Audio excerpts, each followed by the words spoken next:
ಹೇ hello friends, ಇದು value creation. Okay, ಇದ್ರದ್ದು unit 10 strategic financial ಮ್ಯಾನೇಜ್ಮೆಂಟ್ದು ಯೂನಿಟ್ 10 ಒಳಗಿಂದು ಸ್ವಲ್ಪ ಪೋರ್ಷನ್ ಉಳಿದಿತ್ತು ಲಾಸ್ಟ್ ಡೇ. ಸೊ ಅದನ್ನು ಕಂಪ್ಲೀಟ್ ಮಾಡಿ then will move to unit 11. Okay, so unit 10ನಲ್ಲೇ ನೆಕ್ಸ್ಟ್ ಇರೋದು value creation in horizontal merger. So products are generally in the mature or declining stages of the product life cycle. ಅವಾಗ ಹೇಗೆ value creation ಮಾಡ್ತೀವಿ? Sources revenue enhancement, reducing the cost, generating new resources. Okay, generating new resources, reducing the cost, revenue enhancement. Value creation in horizontal merger. So revenue enhancement ಹೇಗೆ ಮಾಡ್ತೀವಿ? Revenue enhancement through marketing by dictating the output price of the products which are price sensitive. Then revenue enhancement through the network externalities, creation of customer base, internet mail through customer base ಅನ್ನು create ಮಾಡೋದು. Then revenue enhancement through acquisition of complex complementary goods offer more value to the customer and commercial symbiosis. Okay, so ಇದು ಒಂದು source of value creation ಆಯಿತು, revenue enhancement. Okay, revenue enhance through increasing marketing increase ಮಾಡೋದು, network externalities ಇದು ಮಾಡೋದು, enhance ಮಾಡೋದು, acquisition of the complementers. Okay, then ಅದರಲ್ಲೇ ಕಸ್ಟಮರ್ನ base ready ಮಾಡೋದಿರುತ್ತೆ. Then reducing the cost, fixed production and fixed ಕಾಸ್ಟನ್ನು reduce ಮಾಡೋದು. ದೆನ್ ಜನರೇಟಿಂಗ್ ನ್ಯೂ ರಿಸೋರ್ಸಸ್ ಅಂದರೆ merging firm needs to reconfigure their R&D and maintain their competitive ಅಡ್ವಾಂಟೇಜನ್ನು R&D ಮೂಲಕ maintain ಮಾಡಬೇಕಾಗುತ್ತೆ. There is a asymmetry in R&D between the two firms and firms consider merger a means of overcoming that asymmetry. ಎರಡರ ನಡುವೆಯೂ information ಸರಿಯಾಗಿ ಸಿಕ್ಕಿರಲ್ಲ, so ಅದನ್ನು ಈ ಮರ್ಜರಿಂದ ಕರೆಕ್ಟಾಗಿ ಮಾಡ್ಬೋದು. The deficit of R&D can't bridge through organic growth or market purchase. Okay, so this is the generating new resources, ಅದರ ಬಗ್ಗೆ ಇರುವಂಥ points. So this is value creation in horizontal merger, revenue enhancement, reducing the cost and generating the new resources. Then value creation in vertical ಮರ್ಜರ್ಸಲ್ಲಿ ಹೇಗೆ ಮಾಡ್ಬೋದು? Value creation in vertical mergers. Okay, so merger between two producing different goods and services for one specific finished products. ಇಲ್ಲೇನಿರುತ್ತೆ, ಒಂದು specific finished ಪ್ರಾಡಕ್ಟ್ಗೋಸ್ಕರ value ಕ್ರಿಯೇಷನನ್ನು ಮಾಡೋದಿರುತ್ತೆ. Okay, higher profitability may be realised through the increase market. Higher profitability ಹೇಗೆ ಸಿಗುತ್ತೆ? Increase market power that vertical integration can confer. Vertical mergers also have anti competitive consequences. Okay, anti-competitive consequences. Provide opportunities for indirect price discrimination. Squeeze non-integrated final product manufactured by cutting the price of the final products. Remove firms such as suppliers or distributor with countervailing power. Raise entry barriers by raising the capital requirement for new entrants. Okay, so these are all the value creation in the vertical merger by increasing the market power that vertical integration can offer. Vertical mergers also have the anti-competitive consequences. It provides provide opportunities for indirect price discrimination and squeeze non-integrated final product ಅನ್ನು squeeze ಮಾಡೋದು by cutting the price of the final products. Then remove the firms such as supplier or distributor with countervailing power. Okay, then raise the entry barriers by raising the capital requirement for new entrants. So these are all the vertical merger the value creation. Then value creation in conglomerate mergers ಅಂತಂದರೆ unrelated business activities ಮಾಡ್ತೀವಿ conglomerate, right? So pure nothing in common, mixed and market extension with increase the market share, synergy, cross selling. ಏನೇನಕ್ಕೆ ಮಾಡ್ತೀವಿ ಇದನ್ನು? to increase the market share, to have the synergy, for cross selling. Firms also merge to diversify and reduce their risk exposures. Risk exposure ಕಡಿಮೆ ಮಾಡೋಕ್ಕೋಸ್ಕರ ಕೂಡ value ಕ್ರಿಯೇಷನನ್ನು ಮಾಡ್ತೀವಿ conglomerate ಮರ್ಜರಲ್ಲಿ. Okay, so next 46 acquisition. Okay, acquisition ಅಂತ ಬಂದಾಗ types of acquisition ಬರುತ್ತೆ. ಆಮೇಲೆ ಏನೇನು ಒಂದು 2-3 important merger and acquisition examples ತೊಗೊಂಡಿದ್ದೀವಿ. Okay, acquisition is an attempt made by one firm to gain a majority interest in another firm. The acquiring firm pays for the net assets, goodwill, brand name of the company brought. Okay, ಇದು ಹೇಳಿದ್ವಿ acquisition ಅಂದರೆ ಏನು ಅಂತ. ಇವರು ಸ್ವಲ್ಪ ಡಿಫ್ರೆಂಟಾಗಿ ಹೇಳಿದ್ದಾರೆ. ಏನು ಅಕ್ವೈರಿಂಗ್ ಕಂಪ್ನಿ ಏನು ಮಾಡುತ್ತೆ, it will pay for the net assets, goodwill, brand name of the company brought. Types of acquisition ಅಂದರೆ asset purchase and stock purchase. Okay, asset purchases by identifiable assets. Stock ಪರ್ಚೇಸಲ್ಲಿ purchase the entire outstanding equity of the target company. ಎರಡು ಥರ acquisition ಮಾಡೋದು. ಒಂದು asset purchase by identifiable assets. Stock ಪರ್ಚೇಸಲ್ಲಿ purchase the entire outstanding equity of the ಎಂಟೈರ್ನ buy ಮಾಡಬೇಕಾಗತ್ತೆ, equity of the target company.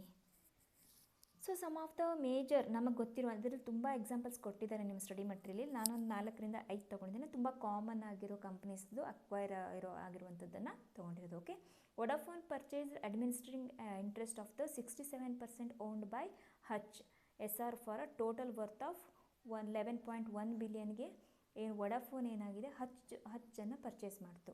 Okay, ಅವಾಗ Hutch ಬಂದಿತ್ತು ನಡುವೆ, ರೈಟ್, ಫೋನ್ ಕನೆಕ್ಟಿವಿಟಿಗೆ. Tata Motors acquired Jaguar and Land Rover from Ford Motor in March 2008 for 2.3 billion. Tata Motors ಯಾರನ್ನ acquire ಮಾಡ್ತು, Jaguar and Land Rover. Tata Steel ಯಾವುದನ್ನ acquire ಮಾಡ್ತು, acquired 100% stake in the Corus Group on January 2007. Okay, then Microsoft acquired LinkedIn, ITC Holdings acquired Fortis. So these are the some examples for acquisition and merging. Okay, next coming to the unit 11, takeover and buyouts. Friends, ಈ unit 10, okay, unit 20 ಇದೆ, ಅದನ್ನು ನಾವು skip ಮಾಡ್ತೀವಿ. Okay, but ಅದೇನಾಗಿರುತ್ತೆ, unit 10 plus unit 11ನಲ್ಲಿ ಬಂದಂಥ ಕಾನ್ಸೆಪ್ಟನ್ನೇ ನಮಗೆ ಯೂನಿಟ್ 20ಯಲ್ಲೂ ಕೂಡ ಕೊಟ್ಟಿದ್ದಾರೆ. Okay, so we are going to skip the unit 20. Okay, unit 11, takeover and buyouts. Takeover is an inorganic corporate growth device whereby one company acquired control over another company, usually by purchasing all or majority of the shares. ಎಲ್ಲ purchase ಮಾಡ್ಬೋದು ಅಥವಾ majority of ಶೇರ್ಸನ್ನು purchase ಮಾಡ್ಬೋದು. Okay, corporate growth device, it's a corporate growth device, ಇದನ್ನ take over ಅಂತ ಹೇಳ್ತಾರೆ. Takeover implies acquisition of control of company which is already registered through the purchase or exchange of shares. Okay, it's an acquisition and control of the company. Next, objects of takeover. Takeover object, to reduce the working expenses, product development, diversifying, increasing the productivity, profitability, optimum utilization of resources, market development, mass production at economical costs, vertical combination, increase the market share to secure substantial facilities. Okay, to reduce the working expenses, product development, diversify, increase the productivity and profitability, optimum utilization of resources, market development, mass production at economical cost, vertical combination, increase the market share to secure substantial facilities. These are the objects of the takeover. Then types of takeovers ಕೇಳ್ತಾರೆ. Friendly takeover, hostile takeover, bailout takeover, reverse takeover. Okay, so these are the different types of takeovers. Poison pill takeover, right? ತುಂಬ types ಇದ್ದಾವೆ. ನಾನು major ಆಗಿರೋದು ತೊಗೊಂಡಿದ್ದೀನಿ. Friendly takeover, hostile takeover, bailout takeover, reverse takeover and poison pill takeover. Okay, friendly ಟೇಕ್ಓವರ್ಲಿ consent of board of director of target company, ಅಲ್ಲಿ board of ಡೈರೆಕ್ಟರ್ನ contact ಮಾಡಿ negotiate ಮಾಡೋದಕ್ಕೆ ಫ್ರೆಂಡ್ಲಿ ಟೇಕ್ಓವರ್ ಅಂತ ಹೇಳ್ತಾರೆ. ದೆನ್ ಹಾಸ್ಟೈಲ್ ಟೇಕ್ಓವರ್ ಅಂದರೆ silently and unilaterally pursue efforts to gain a control against the wishes of the existing management by force. ಹಾಸ್ಟೈಲಲ್ಲಿ ಏನಾಗುತ್ತೆ, ನಿಧಾನಕ್ಕೆ ಅವ್ರ ಶೇರ್ಸನ್ನು ಅಕ್ಯುಮುಲೇಟ್ ಮಾಡ್ತಾ ಬಂದು ಸೈಲೆಂಟಾಗಿ, ಓಕೆ, ಆಮೇಲೆ ಬೋರ್ಡ್ ಆಫ್ ಡೈರೆಕ್ಟರ್ ಮೇಲೆ ಮ್ಯಾನೇಜ್ಮೆಂಟಲ್ಲೇ ಫೋರ್ಸ್ ಹಾಕ್ತಾರೆ, ನಮಗೆ ಕಂಪ್ನಿ ಕೊಡಬೇಕಾಗುತ್ತೆ ಅಂತ. ಬೇಲ್ಔಟ್ ಅಂತಂದರೆ financially sick company with approval of financial institutions and banks. Financial ಮತ್ತು ಇನ್ಸ್ಟಿಟ್ಯೂಷನ್ಸ್ ಮತ್ತು ಬ್ಯಾಂಕ್ಸ್ ಅಪ್ರೂವಲ್ ತೊಗೊಂಡು ಟೇಕ್ ಓವರ್ ಮಾಡೋದಕ್ಕೆ ಬೇಲ್ಔಟ್ ಟೇಕ್ ಓವರ್ ಅಂತ ಹೇಳ್ತೀವಿ. ರಿವರ್ಸ್ ಟೇಕ್ ಓವರ್ ಅಂತಂದರೆ target company starts buying acquirers company shares, control over buying the company. Okay, ಇವಾಗ ಏನಾಗುತ್ತೆ, ಒಂದು ಅಕ್ವೈರರ್ ಇರ್ತಾರೆ, ಅಂದರೆ ಒಂದು ಟಾರ್ಗೆಟ್ ಕಂಪ್ನಿ ಇರುತ್ತೆ. ಆ ಟಾರ್ಗೆಟ್ ಕಂಪ್ನಿ ಅಕ್ವೈರ್ ಮಾಡ್ಬೇಕಾದ್ರೆ ಆ ಟಾರ್ಗೆಟ್ ಕಂಪ್ನಿನೇ ಯಾವುದು ಅಕ್ವೈರ್ ಮಾಡೋಕ್ಕೆ ಬಂದಿರುತ್ತೋ ಅದರದ್ದು ಜಾಸ್ತಿ ಶೇರ್ಸನ್ನು ಬೈ ಮಾಡೋದಕ್ಕೆ ರಿವರ್ಸ್ ಟೇಕ್ ಓವರ್ ಅಂತ ಹೇಳ್ತೀವಿ. Okay, so Poisson pill take over, ಇದೆಲ್ಲ ಸಣ್ಣ ಡೆಫಿನೇಷನ್ಗೆ ನೋಟ್ಸಿಗೆ ಕೇಳ್ಬೋದು. ಪಾಯ್ಸನ್ ಪಿಲ್ ಟೇಕ್ ಓವರ್ ಅಂದ್ರೇನು? Is a defence tactic listed to use to deter activist investors or acquirers from acquiring enough shares to take control or stating a takeover without the board's consent. Board of members consent ತಗೊಳ್ದೇನೆ take over ಮಾಡೋದಿರುತ್ತೆ. Okay, generally in business or socially to increase the likelihood or negative results over positive ones for a party that attempts any kind of takeover. Negative ರಿಸಲ್ಟ್ಸನ್ನು increase ಮಾಡೋಕ್ಕೋಸ್ಕರ ಯೂಶ್ವಲಾಗಿ ಇದನ್ನು ಮಾಡ್ತಾರೆ. Okay, it's a defence tactic. Listed ಕಂಪ್ನಿಯಲ್ಲಿ defence tactic ಅಂತ ಹೇಳ್ತೀವಿ. To deter activist investors or acquirers from acquiring enough shares to take control or taking the take over. Activist investors ಮತ್ತು acquirers ಏನು ಮಾಡ್ತಾರೆ, ತುಂಬ ಶೇರ್ಸನ್ನು ತೊಗೊಂಡು ಬೋರ್ಡ್ ಆಫ್ ಮೆಂಬರ್ಸ್ ಕನ್ಸೆಂಟ್ ಇಲ್ಲದೇ ಟೇಕ್ ಓವರ್ ಮಾಡೋಕ್ಕೆ ಪ್ರಯತ್ನ ಮಾಡೋದಕ್ಕೆ ಪಾಯ್ಸನ್ ಪಿಲ್ ಟೇಕ್ ಓವರ್ ಅಂತ ಹೇಳ್ತಾರೆ. Okay, hostile takeover defences. ಈ ಹಾಸ್ಟೈಲ್ ಟೇಕ್ ಓವರಲ್ಲಿ, ಹಾಸ್ಟೈಲ್ ಟೇಕ್ ಓವರ್ ಅಂದರೆ ನಾನು ಆವಾಗಲೇ ಏನಂದರೆ ಇದು ಫೋರ್ಸ್ಫುಲಿ ತೊಗೊಳ್ಳೋಂಥದ್ದು. Okay, so hostile takeover defences bank mail defence, kind of financial restrictions made by the target firms bank who refuses to finance or increase transaction costs which increase the cost to acquirer. It helps the target firm to buy time and give pressure to the hostile acquiring firm. ಇದರೊಳಗೆ ಏನಿರುತ್ತೆ, ಇದು ಒಂದು target company. Okay, ಇದು ಒಂದು acquiring company. ಈ acquiring company ಏನು ಮಾಡುತ್ತೆ, ಕೆಲವೊಂದು ಬ್ಯಾಂಕ್ಗಳು ಇದಕ್ಕೆ ಲೋನ್ ಕೊಟ್ಟಿರ್ತವೆ, ರೈಟ್? ಲೋನ್ ಕೊಟ್ಟಿರುವಂಥ ಬ್ಯಾಂಕ್ಗಳಿರ್ತವೆ. ಈ ಅಕ್ವೈರರ್ ಬ್ಯಾಂಕ್ ಏನಿರುತ್ತೆ ಅದು ಬ್ಯಾಂಕ್ಗಳಿಗೆ ಅಪ್ರೋಚ್ ಮಾಡಿ, ಓಕೆ, ಅಲ್ಲಿ ಆ ಬ್ಯಾಂಕ್ಗಳು ಮತ್ತೆ ಫರ್ದರ್ ಲೋನ್ ಕೊಡದೇ ಇರುವಾಗ, ಟ್ರಾನ್ಸಾಕ್ಷನ್ ಕಾಸ್ಟ್ಗೆ ಮತ್ತು ಫರ್ದರ್ ಲೋನು ಫೈನಾನ್ಸು ಮಾಡದೇ ಇರುವಾಗೆ ಇದ್ರ ಮೇಲೆ ಪ್ರೆಷರ್ ಹಾಕಿ, ಓಕೆ, ಪ್ರೆಷರ್ ಹಾಕಿ ಬ್ಯಾಂಕಿಗೆ ಪ್ರೆಷರ್ ಆಗುತ್ತೆ. ಪ್ಲಸ್ ಈ ರೀತಿ ಆಗದೇ ಇರೋದ್ರಿಂದ ಇದು ಒಬ್ಲೈಡ್ ಆಗಿ ಅಥವಾ ತುಂಬ ಫೋರ್ಸ್ಫುಲಿ ಏನಾಗುತ್ತೆ, ಬೈ ಫೋರ್ಸ್ ಏನಾಗುತ್ತೆ, ಈ ಟಾರ್ಗೆಟ್ ಕಂಪ್ನಿ ಇದನ್ನು ಟೇಕ್ ಓವರ್ ಮಾಡೋಕ್ಕೆ ಬಿಡಬೇಕಾಗುತ್ತೆ. ಇದನ್ನು ಬ್ಯಾಂಕ್ ಮೇಲ್ ಡಿಫೆನ್ಸ್ ಅಂತ ಹೇಳ್ತಾರೆ. Okay, next people pill defence ಅಂತಂದರೆ the management team of the target company threatens to quit if the hostile or coercive takeover happens. ಇದರೊಳಗೆ ಏನಾಗಿರುತ್ತೆ, ಒಂದು ಮ್ಯಾನೇಜ್ಮೆಂಟ್ ಇರುತ್ತೆ. ಓಕೆ, ಯಾವ ಕಂಪ್ನಿನ ಟಾರ್ಗೆಟ್ ಮಾಡಿರ್ತೀವಿ ಆ ಟಾರ್ಗೆಟ್ ಕಂಪ್ನಿ ಮ್ಯಾನೇಜ್ಮೆಂಟ್ ಪೀಪಲ್ ಏನಂತಾರೆ, ನೀವು ಟೇಕ್ ಓವರ್ ಮಾಡಿದ್ರೆ ನಾವು ಕ್ವಿಟ್ ಮಾಡ್ತೀವಿ ಅಂತ ಥ್ರೆಟನ್ ಕೊಡ್ತಾರೆ. ಅದನ್ನು ಪೀಪಲ್ ಪಿಲ್ ಡಿಫೆನ್ಸ್ ಅಂತ ಹೇಳ್ಬೋದು. Okay, then staggered board defence. Normally 1/3 of the directors retired and are reappointed of the same group of directors continue. They may act in favor of the hostile merger or act for personal interest rather than shareholders interest. ಈ board of directors ಏನಿರ್ತಾರೆ 1/3 every year retired ಆಗ್ತಾರೆ. ಅದೇ ಪ್ಲೇಸಲ್ಲಿ ಅದೇ ಥರದಂಥ directors ಬರ್ತಿರ್ತಾರೆ.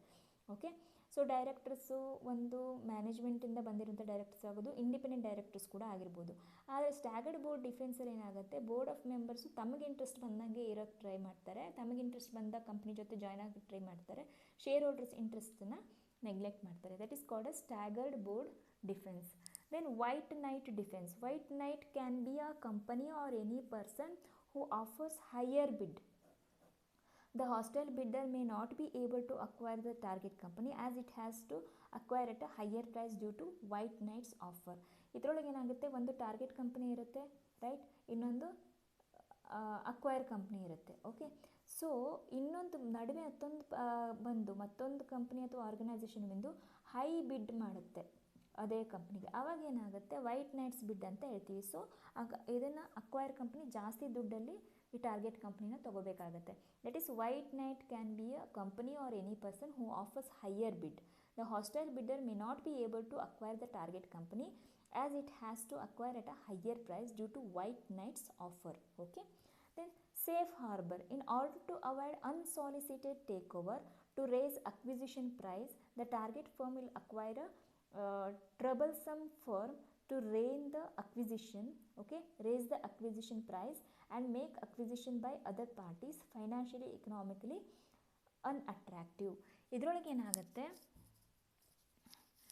ಫೋರ್ಸ್ಫುಲ್ಲಾಗಿ take over ಮಾಡೋದನ್ನು ತಪ್ಪಿಸೋಕ್ಕೋಸ್ಕರ okay acquisition ಪ್ರೈಸನ್ನು ಜಾಸ್ತಿ ಮಾಡೋಕ್ಕೋಸ್ಕರ ಟಾರ್ಗೆಟ್ ಫರ್ಮ್ ಏನು ಮಾಡುತ್ತೆ, ಒಂದು ಟ್ರಬಲ್ಸಮ್ ಫರ್ಮನ್ನು ಅಕ್ವೈರ್ ಮಾಡ್ಕೊಳ್ಳುತ್ತೆ. ಓಕೆ, ಟ್ರಬಲ್ಸಮ್ ಫರ್ಮನ್ನು ಅಕ್ವೈರ್ ಮಾಡಿಕೊಂಡು ರೇಸ್ ದ ಅಕ್ವಿಸಿಷನ್ ಪ್ರೈಸ್. ಆವಾಗ ಏನು ಹೇಳುತ್ತೆ, ಇದ್ರದ್ದು ಅಕ್ವಿಸಿಷನ್ ಪ್ರೈಸ್ ಇನ್ನೂ ಜಾಸ್ತಿ ಮಾಡುತ್ತೆ, ಬಿಕಾಸ್ ಇನ್ನೊಂದು ಫರ್ಮ್ ಅದಕ್ಕೆ ಜಾಯ್ನ್ ಆಗಿ ಬಿಗ್ಗರ್ ಆಗಿದೆ ಫರ್ಮ್, ರೈಟ್? ಸೊ ಅವಾಗ ಏನಾಗುತ್ತೆ, ಬೇರೆ ಏನು ಅಕ್ವೈರ್ ಮಾಡ್ತಾ ಇರೋ ಕಂಪ್ನೀಸ್ ಏನಿರ್ತವೆ ಅವು ಜಾಸ್ತಿ ದುಡ್ಡು ತೊಗೊಂಡು ಟಾರ್ಗೆಟ್ ಕಂಪ್ನಿನ ತೊಗೋಬೇಕಾಗುತ್ತೆ. That is called as safe harbours. Okay, so next ಇವೆಲ್ಲ ಡಿಫ್ರೆಂಟ್ ಇದೆ. White mail, green mail, different types of takeovers. Okay, green mail ಬಂದು it's a proactive of purchasing enough shares in a firm to threaten a takeover and thereby forcing the target firm to buy those shares back at a premium in order to suspend the takeover. ಏನು ಮಾಡುತ್ತೆ ಇಲ್ಲಿ green ಮೇಲಲ್ಲಿ, proactive of purchasing enough shares in a firm threaten a takeover thereby forcing the target firm to buy those shares back at a premium in order to suspend the takeover. ಒಂದೇ take over ಮಾಡೋಕ್ಕೆ ಬಿಡಬೇಕು, ಇಲ್ಲ ಅಂತಂದರೆ ಅವ್ರದ್ದೇ ಶೇರ್ಸನ್ನು ಅವರು high ಪ್ರೈಸಲ್ಲಿ by ಮಾಡೋ ಥರ ಮಾಡೋದಕ್ಕೆ ಗ್ರೀನ್ ಮೇಲ್ ಅಂತ ಹೇಳ್ತಾರೆ. Okay, then white mail, when a job is to be quickly finished by someone and extra incentive is offered to the person for such reason, extra incentive is called white mail. In a hostile attempt, the target company sells discounted price of its stock to a friendly third party in order to raise the acquisition price offered by hostile bidder. The purpose is to increase the total value to the target company shareholders. ಇದರೊಳಗೆ ಏನು ಮಾಡುತ್ತೆ, ಒಂದು target company ತಾನೇ ತನಗೆ ಗೊತ್ತಿರುವಂಥ third ಪಾರ್ಟಿಗೆ ತನ್ನ ಶೇರನ್ನು ಕಡಿಮೆ ಪ್ರೈಸಲ್ಲಿ ಸೆಲ್ ಮಾಡುತ್ತೆ. By that it will increase the total value of the target company shareholders. Okay, then buyouts, leverage buyouts ಎಲ್ಲ ಬರುತ್ತೆ. ಬೈಔಟ್ಸ್ ಅಂತಂದರೆ is an acquisition of a company or division of another company financed with a substantial portion of borrowed funds. Okay, buyouts ಅಂತಂದರೆ company or division of another company financed with a substantial portion of borrowed funds. ಅಂದರೆ ಆ ಒಂದು company by ಮಾಡಬೇಕಾದ್ರೆ ಸ್ವಲ್ಪ ಬಾರೋಡ್ ಫಂಡ್ಸನ್ನು use ಮಾಡಿಕೊಂಡು ಲಿವ್ರೇಜಲ್ಲಿ ಬೈಔಟನ್ನು ಮಾಡ್ತೀವಿ. Okay, characteristic of leverage ಬೈಔಟ್ಸ್ ಅಂತಂದರೆ tax advantage ಸಿಗುತ್ತೆ ವಿತ್ ಅ ಡೆಪ್ಟ್ ಫೈನಾನ್ಸಿಂಗ್. ಯಾಕಂದರೆ ಇದರಲ್ಲಿ ಸಾಲದ ದುಡ್ಡಲ್ಲಿ ನಾವು ಆ ಕಂಪ್ನಿಯನ್ನು ಶೇರ್ಸನ್ನು ಬೈ ಮಾಡ್ತೀವಿ. ಸೊ ಅವಾಗ ಏನಾಗುತ್ತೆ, ನಮಗೆ ಟ್ಯಾಕ್ಸ್ ಬೆನಿಫಿಟ್ ಸಿಗುತ್ತೆ, right? Tax advantages with a debt financing, freedom from the scrutinising of being a public company or a captive division of a larger parent, the ability for founders to take advantage of a liquidity event without ceding operational influence or sacrificing continued day-to-day involvement, the opportunity for managers to become owners of a significant percentage of a firm's equity. Okay.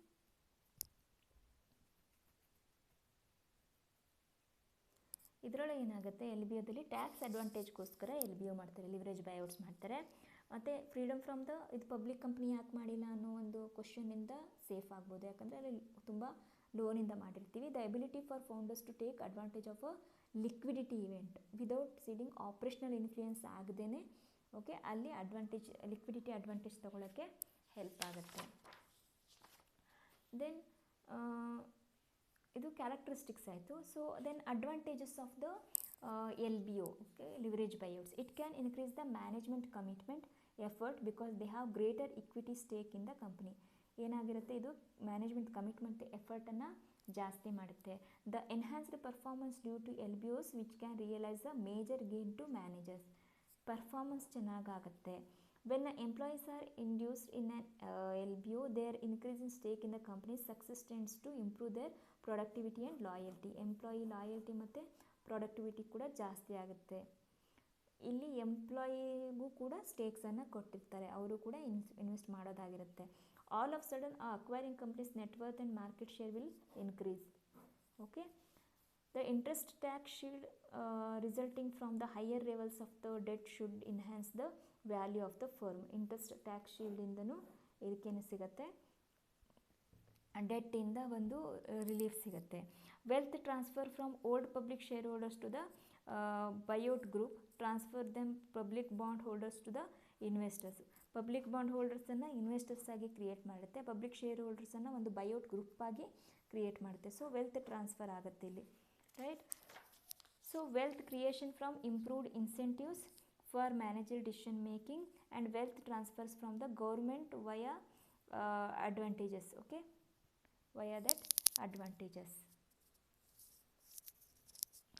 So these are all the advantages of L B O. ಒಂದು productivity loyalty improve ಆಗುತ್ತೆ, ಎಂಪ್ಲಾಯೀಸ್ದು performance improve ಆಗುತ್ತೆ, management commitment effort ಜಾಸ್ತಿ ಆಗುತ್ತೆ, net worth and market share of the acquiring company ಜಾಸ್ತಿ ಆಗುತ್ತೆ, interest tax shield ಸಿಗುತ್ತೆ, wealth transfer ಮಾಡ್ಬೋದು, okay, wealth creation from improved incentives, okay, wealth transfer from the government via tax and advantages, okay.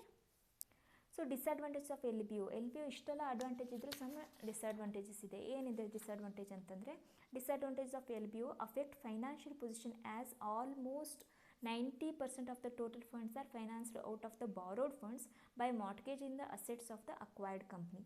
ಅದರದ್ದೇ acquired ಕಂಪ್ನಿದೇ ಅಸೆಟ್ಸನ್ನು mortgage ಮಾಡಿ borrow ಮಾಡಿರೋದ್ರಿಂದ financial position 90% of total funds are financed out of borrowed. Financial ಪೊಸಿಷನನ್ನು ಇದು affect ಮಾಡುತ್ತೆ, okay. Then sometimes L B Os are used to downside the employees may lose their jobs. Unemployment ಆಗೋ chances ಇರುತ್ತೆ, okay, job related issues ಆಗುತ್ತೆ. Much of the controversy regarding the L B Os has resulted from the concern that senior executives negotiating the sale of the company to themselves are engaged in self dealing. ಅವರು ಹೊರಗಡೆಯಿಂದ execute ಮಾಡ್ತಿರ್ತಾರೆ, ಮತ್ತು self dealing ಕೂಡ ಇರುತ್ತೆ, ನಮಗಿಷ್ಟು commission ಬೇಕು ಅನ್ನೋ ಥರ, okay. So next, management has a superior information about their business. The real intrinsic value may not be known to the existing shareholders. Existing ಶೇರ್ ಹೋಲ್ಡರ್ಸಿಗೆ ಅದರ ಆ್ಯಕ್ಚುಲ್ ಇನ್ಫಾರ್ಮೇಷನ್ನೇ ಗೊತ್ತಿಲ್ಲದೆ ಇರೋ ಚಾನ್ಸಸ್ಸು ಇರುತ್ತೆ. So these are all the disadvantages of the L B O. Leverage buyout, okay. Then strategic alliance ಅಂತ ಕೇಳ್ತಾರೆ. Horizontal strategic alliances, vertical strategic alliances and legal aspects of takeover ಅಂತ ಹೇಳಿದೆ. ಇದರೊಂದು ಒಂದು 5-6 points ಅಷ್ಟೇ note ಮಾಡ್ಕೊಂಡಿದ್ದೀನಿ ನಾನು, okay. That is unit 12. Then it's going to complete the module 3, okay. A strategic alliance is an organisation and legal construct wherein partners are willing in fact motivated to act in concert and share core competencies. Okay, core competencies ಅನ್ನು share ಮಾಡ್ತಾರೆ, that is strategic alliance. It's a organizational legal construct. Fine. Horizontal strategic alliances ಅಂದರೆ formed by firms that are active in same business area. Alliance nothing but takeover, merger, acquisition ಎಲ್ಲ alliances ಅಲ್ಲೇ ಬರುತ್ತೆ, okay. Formed by firms that are active in same business area. That means that the partners in the alliances used to be competitors. Same ಇರೋದ್ರಿಂದ ಅವ್ರು competitors ಆಗ್ತಾರೆ. Work together in order to improve their position in the market. Improve market power, okay. Market power improve ಆಗುತ್ತೆ compared to other competitors. Then vertical strategic alliances. Vertical strategic, ಈಗ for example horizontal strategic alliances ಅಂದರೆ ಈ ಫ್ಲಿಪ್ಕಾರ್ಟು ಮತ್ತು Amazon join ಆದರೆ ಹೆಂಗಿರುತ್ತೆ, right? Same business but competitors. If they work together ಇನ್ನೂ ದೊಡ್ಡದಾಗ್ಬೋದು, market power ಇನ್ನೂ ಜಾಸ್ತಿ ಆಗ್ಬೋದು. ಅದನ್ನೇ ನನಗೆ ಎಕ್ಸಾಂಪಲ್ ಕೊಡಬೇಕಂದ್ರೆ, suppose, okay, Amazon and Flipkart ಆದರೆ, ಫ್ಲಿಪ್ಕಾರ್ಟ್ ಜಾಯಿನ್ ಆದರೆ ಹಾರಿಜಾಂಟಲ್ ಸ್ಟ್ರಾಟಜಿಕ್ ಅಲಯನ್ಸ್ ಆಗುತ್ತೆ, ಓಕೆ. ವರ್ಟಿಕಲ್ ಸ್ಟ್ರಾಟಜಿಕ್ ಅಲಯನ್ಸಸ್ ಅಂದರೆ collaboration between the company and its upstream and downstream partners in the supply chain. That means a partnership between a company its suppliers and distributors. ಇಲ್ಲೇನಿರುತ್ತೆ, ಇದ್ರದ್ದು ನಿಮ್ಮದೊಂದು production ಇರುತ್ತೆ, ಇದ್ರ back end, backward, forward, integration ಯಾವುದೋ ಆಗ್ಬೋದು, okay. But they are not competitors, okay. So next coming to the unit 12 legal and procedural aspects. ಇದರಲ್ಲಿ ತುಂಬಾ ಇದೆ, ನಾನು ಲೆಂದಿ ಆಗಿರೋದ್ರಿಂದ ನಾನು ಒಂದು 5-6 ಪಾಯಿಂಟ್ಸ್ ಅಷ್ಟು ನೋಟ್ ಮಾಡ್ಕೊಡ್ತೀನಿ. If you have time please go through the full chapter. Otherwise ನಾನು ಒಂದು 6 ಪಾಯಿಂಟ್ಸ್ ಇನ್ ಕೇಸ್ ಏನಾದರೂ ಕೇಳಿದ್ರೆ ನನಗೆ ಗೊತ್ತಿರೋದು ನಾನು ಬರೀಬೇಕಂತ ಒಂದು 6 ಪಾಯಿಂಟ್ಸ್ ಹಾಕ್ಕೊಂಡಿದ್ದೀನಿ. ದಟ್ ಈಸ್ 10 ಮಾರ್ಕ್ಸಿಗೆ ಕೇಳಿದ್ದಾರೆ actually. Regulatory framework of merger and acquisition for 2021 okay. If someone is really interested and have time, please go through it. Companies Act 1956, arbitration, compromises, arrangement, reconstructions and amalgamation related ಇರುವಂಥದ್ದು Companies Act 1956. Companies Rules 1959, Income Tax Act 1961, Tax Relief, Exemption Capital Gain Tax, okay. Listing Agreement, okay. The Indian Stamp Act 1899, Competition Act 2002. ಇದಿಷ್ಟು 6 major regulatory framework of merger and acquisition. Companies Act, Companies Rules, Income Tax Act, Listing Agreement, Indian Stamp Act and Competition Act. Okay, then legal aspects of takeover ಅಂತ ಬಂದರೆ SEBI regulations 2011 ಬರುತ್ತೆ, companies act 1956 ಮತ್ತು listing agreement ಬರುತ್ತೆ. So in case if time permits I will also make the note of this one. Okay, ನೀವು ಕೂಡ ಇದ್ರ ಬಗ್ಗೆ note ಮಾಡ್ಕೋಬೋದು. ನೆಕ್ಸ್ಟ್ ವಿಡಿಯೋದಲ್ಲಿ ನಾನು ಮಾಡ್ಯೂಲ್ 4ಗೆ ಹೋಗ್ತೀನಿ, that's it financial distress and restructuring. Fine friends, almost 3 modules ಮುಗಿದಿದೆ. 50%, ನಾಟ್ 50 ಆ್ಯಕ್ಚುಲಿ, ಅರೌಂಡ್ 60-65% ಪೋರ್ಷನ್ ಮುಗಿದಿದೆ. ಇನ್ನು ಸ್ವಲ್ಪನೇ ಇದೆ, ಇನ್ನೊಂದು 15-20 ಪೇಜಸ್ ಇದೆ ಅಷ್ಟೇ. ಓಕೆ, ಐ ಹೋಪ್ ನಿಮಗೆಲ್ಲ ಇದು ಅರ್ಥ ಆಗ್ತಾ ಇದೆ, ಕನ್ವಿನ್ಸಿಂಗ್ ಆಗಿದೆ ಮ್ಯಾಟ್ರ್ ಅಂತ. ಏನೇ ಡೌಟ್ಸ್ ಇದ್ದರೂ please comment. Okay, thank you.